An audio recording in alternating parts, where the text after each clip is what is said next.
Okay, in making arrays, we created this array called tests, and then we traversed the array in a for loop so that we could add up all of the test scores.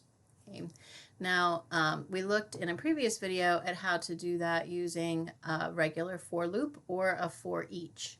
When you want to traverse an array list, you have the same options. So let's come over here and we'll go ahead and traverse this array that we've created.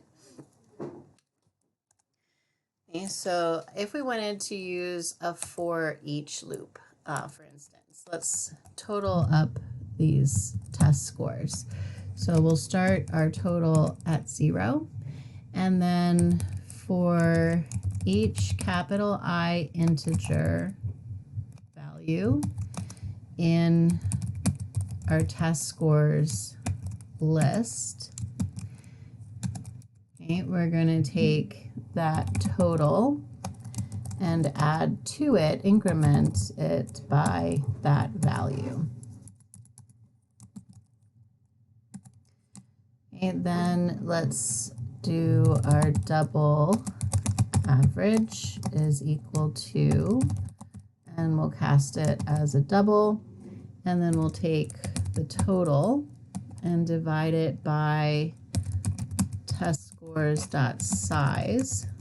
That's the number of elements in our list. And then we'll system.out.println the average.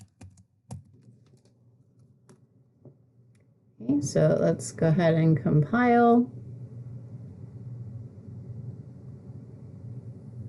Okay, and then we'll run. And there's the average of the test scores in the list, 72.3, repeating. Instead of a for each loop, we could, like we did over here in the arrays, we could use a regular for loop or a while loop. So in that instance, we'd have a count variable for the index.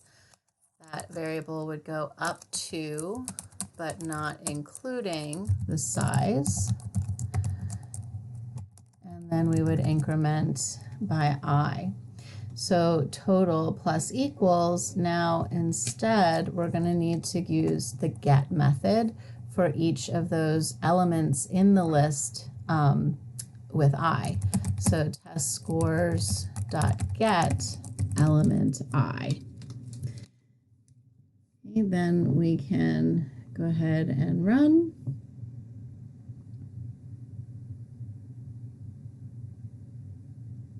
And there's our same average as we had when we did the for each loop.